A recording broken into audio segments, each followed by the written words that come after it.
keynote address at the inaugural Multilingual Education Student Symposium 2023 held at my alma mater, Nazarbayev University.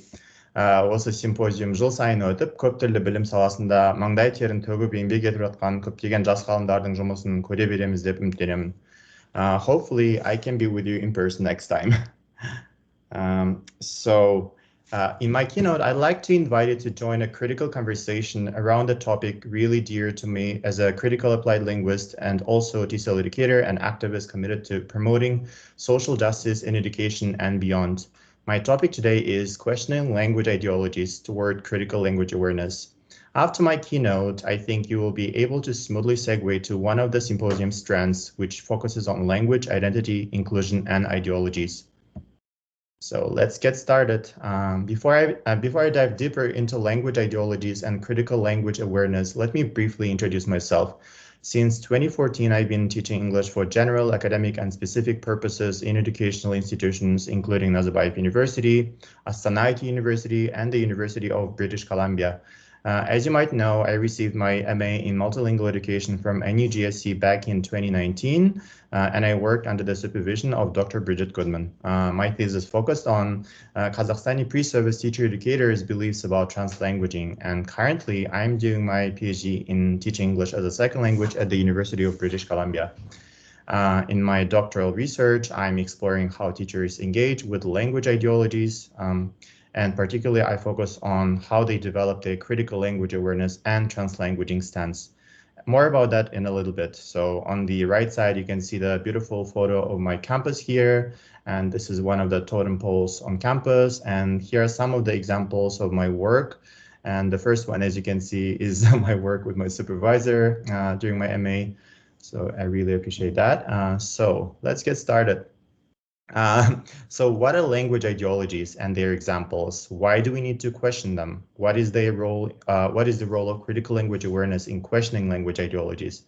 I will be answering these questions in my keynote, as I believe language ideologies are subjective and situated socioculturally. I want to talk about my emerging understanding of this concept, as well as my own experience of developing a critical language awareness.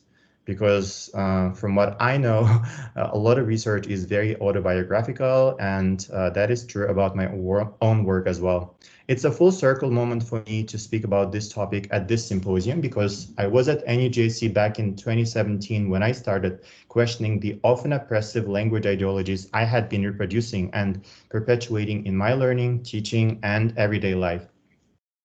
On the right side of this slide, you can see a photo which I took during my teaching practicum about 10 years ago when I was just starting as a teacher.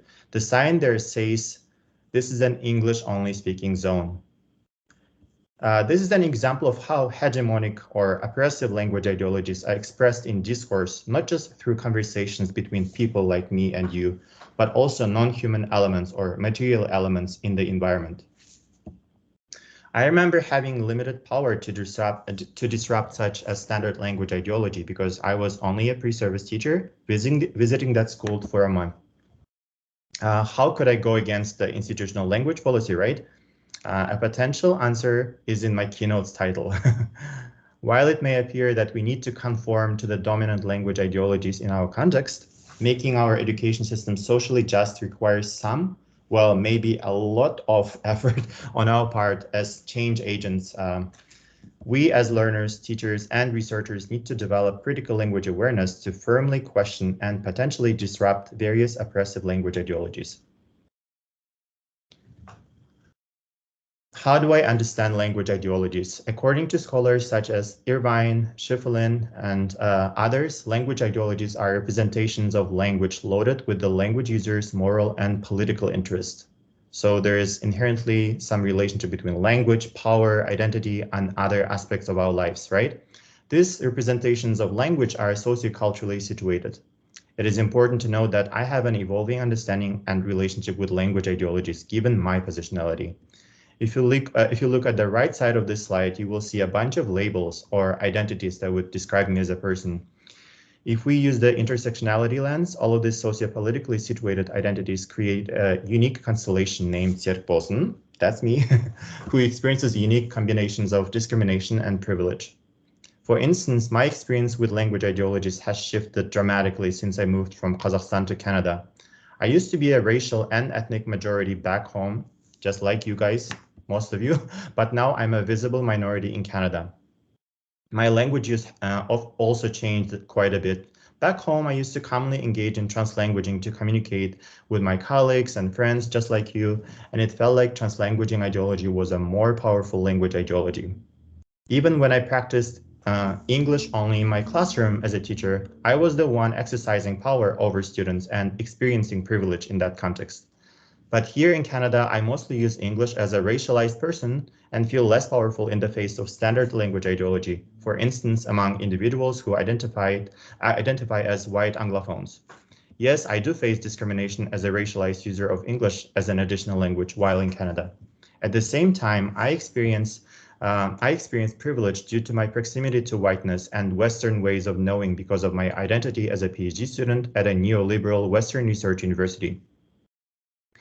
Once again, I want to emphasize that our experiences of language ideologies may vary greatly depending on our positionality and our context.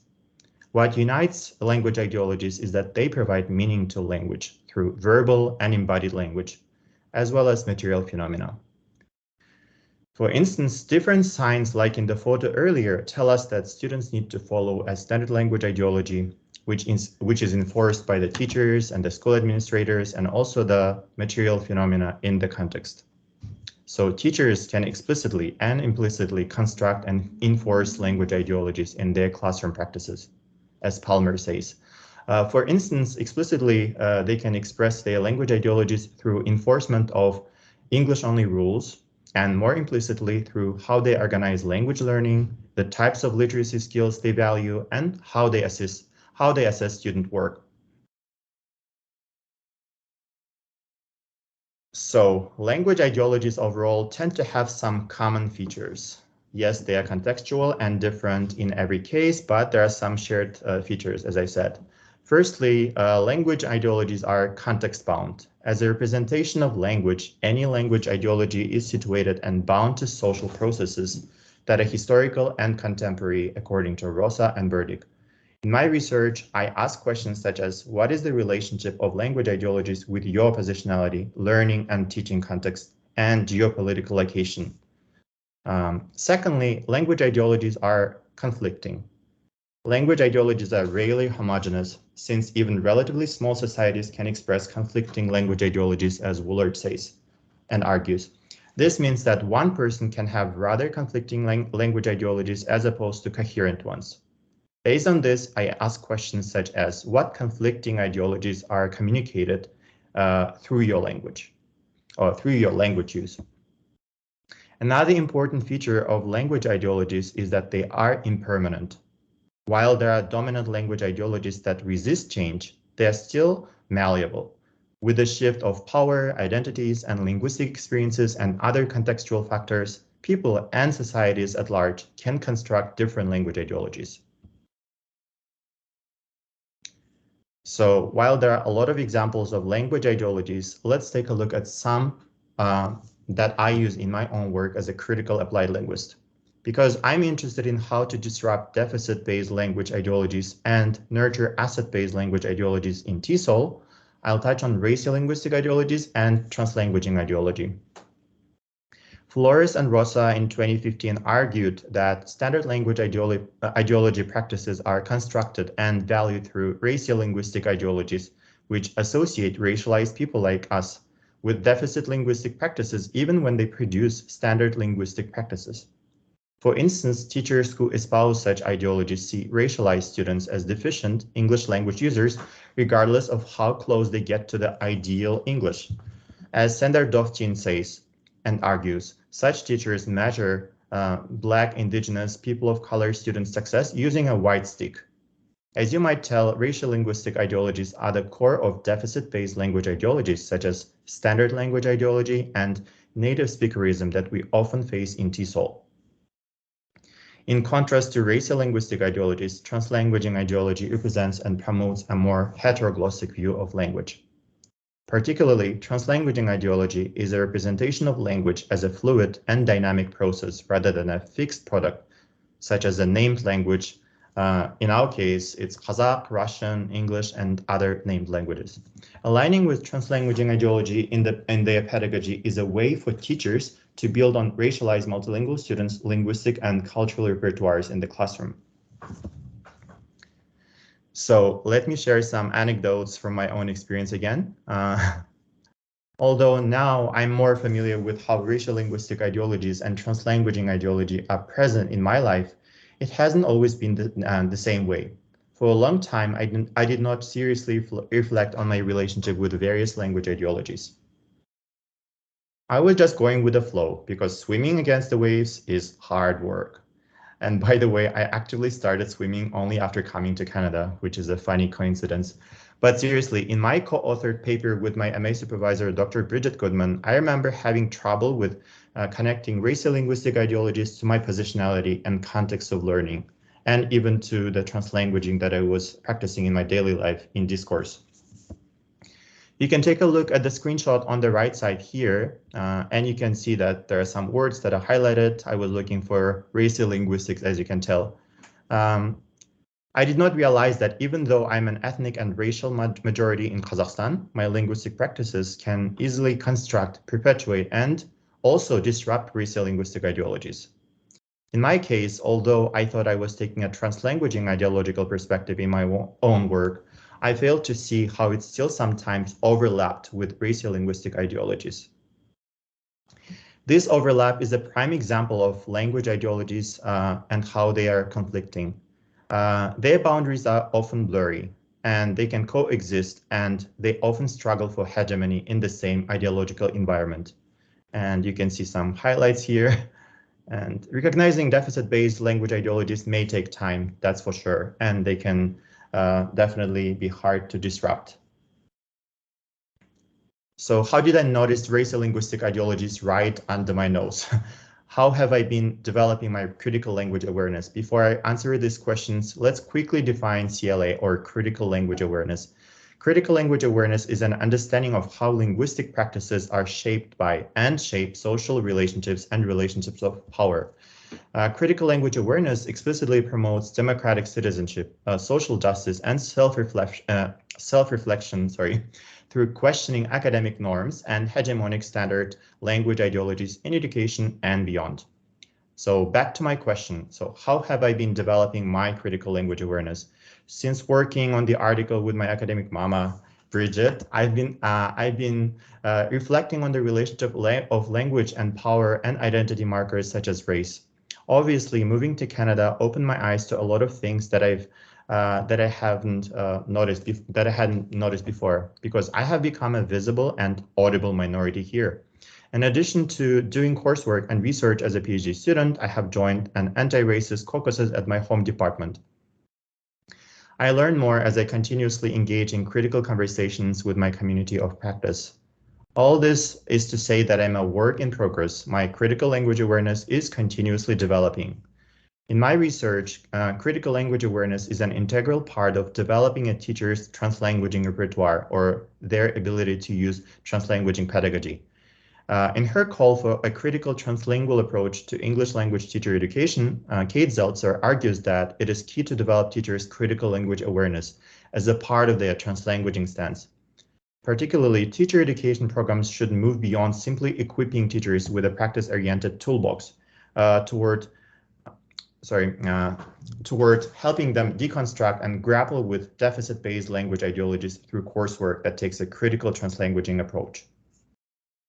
In other words, if teachers develop a critical language awareness, they can interrogate the role of language in maintaining, reinforcing, and perpetuating power inequality in society, as well as potentially disrupting or reversing such unequal power relations, as Alim argues. So how have I been promoting critical language awareness in the 2 years that I have been at UBC as a PhD student, teaching assistant, and activist, and assuming many other roles? I have been actively working to foster teachers' critical language awareness in Canada, Kazakhstan, and other corners of the world, both in person and virtually, as you can tell. So here are some examples in the photos.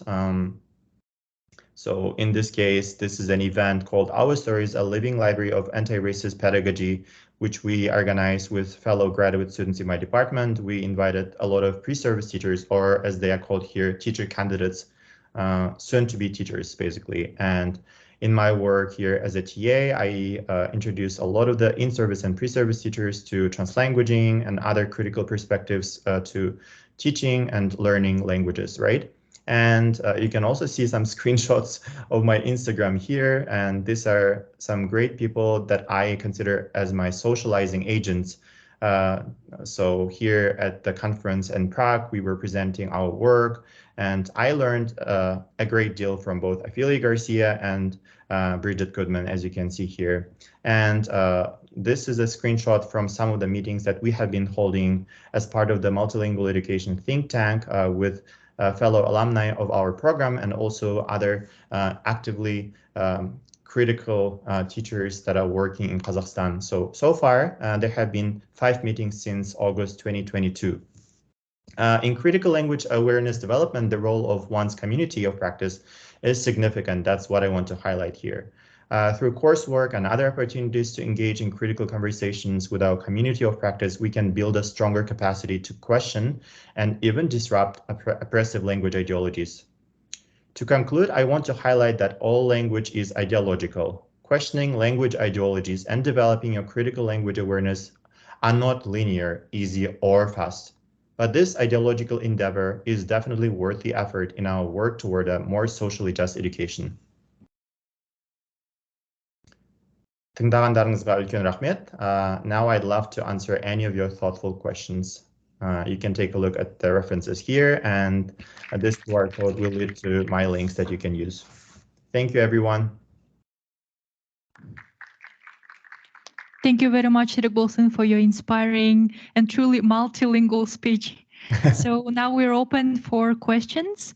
So if anybody in the audience has a question, please raise your hands and I will hand over a microphone to you.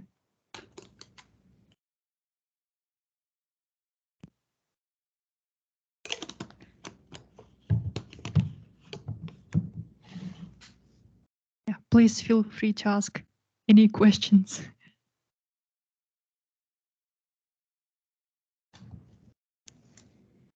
There is one question. Yes, please. Hello, Serikbolsyn. Hello. Salim. I'm from 2022 cohort of multilingual education program. So my question is, yeah, a lot. It's you, even though I don't see you. Okay, I'm here.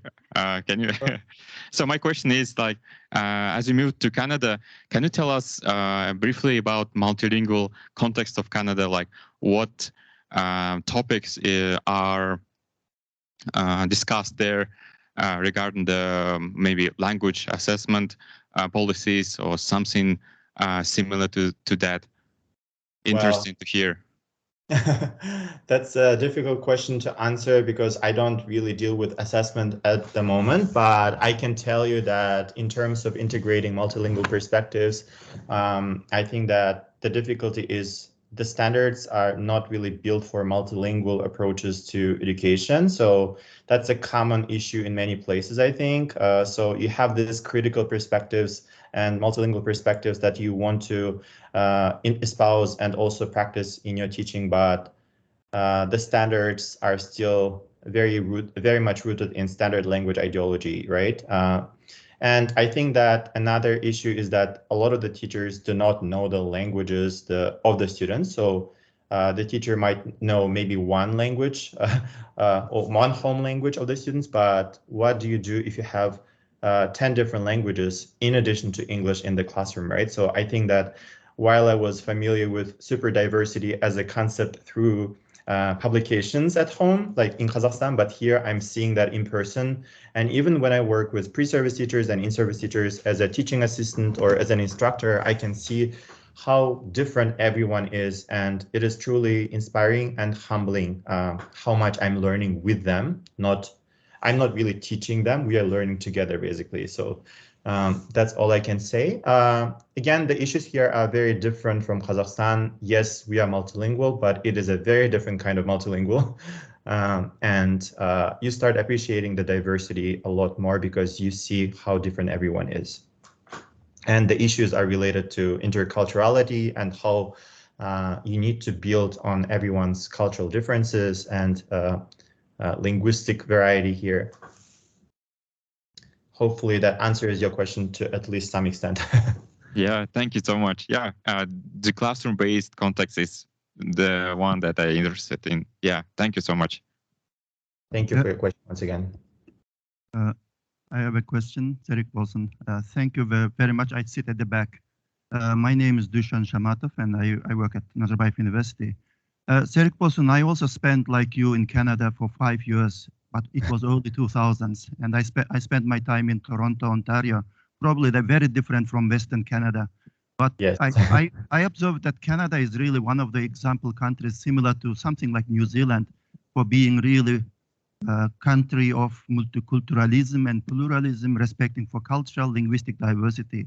I wonder if your experience would be very different if you were in other more like a country that will be a little bit more towards racism more. But Canada, would many things change in Canada? Honestly, yes, I think that you're right about the official multiculturalism policy in Canada. And although I'm not from here, I know just a bit based on my own experience of living here.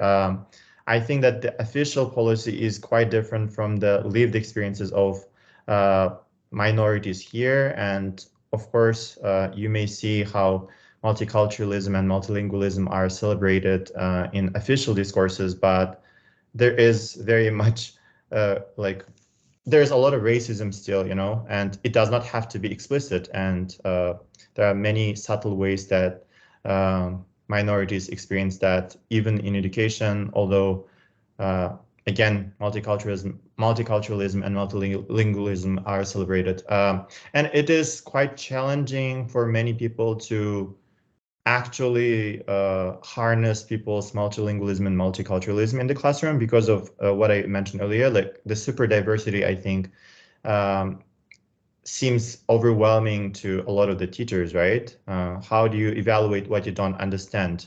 So I think that changing the way assessment works is something that we need to continuously consider both in Canada and in Kazakhstan, because unless assessment matches what you are trying to use in your classroom, like translanguaging and other approaches, it doesn't make sense to, I don't know, you should not be disillusioned, there shouldn't be any illusion related to celebration of multiculturalism and multilingualism.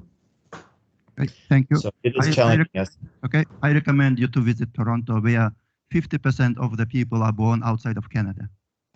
Oh yeah, I was there once actually, but it was a very brief visit for a conference, the Congress, yeah. Hello, Serikbolsyn. My name is Didar, actually. Hello. Yeah. Yeah. So I have a question, actually. As a student from a mainstream university, we rarely question, ideologies in terms of,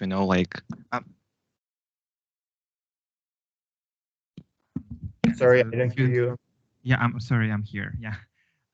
As a student from mainstream university, I guess some of us are, and we rarely question critical ideologies, we rarely question how important and relevant they are to us and what we believe and what moral compasses we have.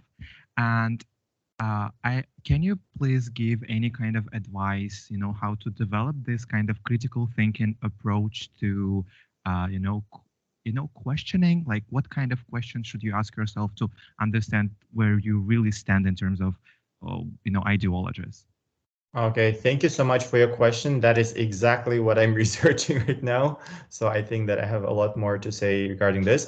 Generally, again, your community of practice needs to be critical as well, and as they socialize you into these critical conversations, you will just learn more naturally that there are various language ideologies, and oftentimes they can be deficit-based, as I mentioned earlier, and it is a long process. I don't think that you can start like critically engaging with this language ideologies overnight. And as I mentioned, I started my multilingual education program in 2017, so it's been like 6 or 7 years, and I'm still grappling with this language ideologies, right? But overall, like scholars such as Kate Zeltzer, Zhongfeng Tian, and others use various approaches to fostering critical language awareness, and they take, let's say, linguistically and culturally sustaining pedagogies in their classrooms while working with pre-service teachers like you. So basically, teacher education needs to evolve and change, because without the teacher educators or the professors that you have in class talking about language ideologies, how will you really see them in your own work and in the way you teach, right? So there needs to be a lot of self-reflexivity, and for that, for example, just kind of interviewing your family members and also talking to your professors about their personal experience of developing a critical language awareness, and also, let's say, analyzing the linguistic landscape around you and seeing what kind of ideas and thoughts they are promoting is helpful. Like, start with your surrounding and start with the things that you are perpetuating and promoting in your teaching. So those are some things that you can do. And you can find more information about this in my references. There were some useful ones regarding the methods of developing critical language awareness. I can share them later with Asiel, or hopefully you took a screenshot. Yeah. Thank you. Thank you for this answer. So I think that's it. Yeah. Can you hear me? Okay, thank you, Serikbolsyn. This is Michelle. Lovely to see you, and thank you so much for this insightful presentation. Yes, so I think my question really relates to the focus of your research, and I think we had a few conversations via email about it.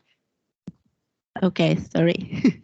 We had a few conversations about it by email. So I'm really interested in the notion of translanguaging or critical translanguaging and what it gives access to, right? So if we look at some work in Sweden where we didn't find out that teachers are translanguaging, but for migrant or immigrant students, that approach to translanguaging is actually leading to social inequities and not social justice, because it's not preparing immigrant students for, you know, the assessment. So my question, I suppose, is to what extent in the Canadian context are you seeing translanguaging pedagogies giving, you know, respecting the multilingual repertoires of learners, because this is what Beden found, is that it creates a multilingual safety zone, right? So we're celebrating identities and different multilingual repertoires, but in the end, they have to have access to content, they have to have access to knowledge. And so to what extent is translanguaging in the Canadian context, for example, giving access to school knowledge? Because in the Swedish context, it showed it's just this multilingual safety zone. In South Africa, we found, for example, that teachers are just alternating, but even through alternation, they had access to content. And then, so the first thing is, to what extent do you see multilingual pedagogies transferring knowledge, not just horizontally, which is focusing on the language and being yakaha, we're celebrating our languages, but how does it give vertical access, moving up with the language of power? How do you find that, for example, within the work that you're doing?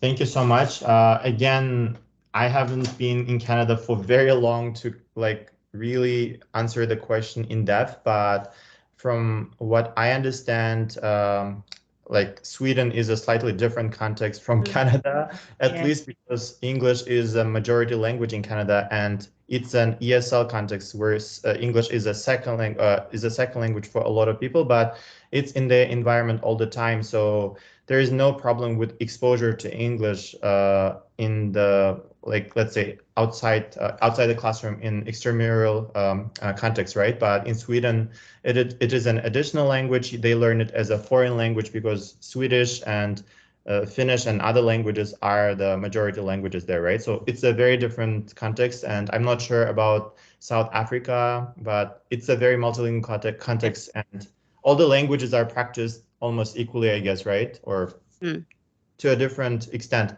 But here in Canada, I think that translanguaging pedagogy looks very different, and in every context it looks different, of course, but here the main issue would be related to actually kind of it would be related to actually developing this translanguaging repertoire for teachers, right? And I saw a lot of pre-service and in-service teachers in my classroom who were very enthusiastic about translanguaging, and they have been using translanguaging in their own practice, and they did share that the students felt, as you said, empowered and happy. They felt like it was a safe space for them to learn and so on. But unfortunately, I think in a lot of the cases, there isn't a significant change in the assessment, right? In the assessment. So I think that the results are not measurable in standard ways, because the way assessment works is usually it's rooted in standard language ideology. So it wouldn't really assessing for translanguaging, right? So it's a difficult matter, but I think that there is potential, and so far the teachers see a lot of great use to translanguaging. Yeah. Thank you so much, and so interesting in the South African context. Before we kind of followed Western policies, we actually truly had multilingual assessments in high stakes tests. We would have our exams in English, isiXhosa, and Afrikaans.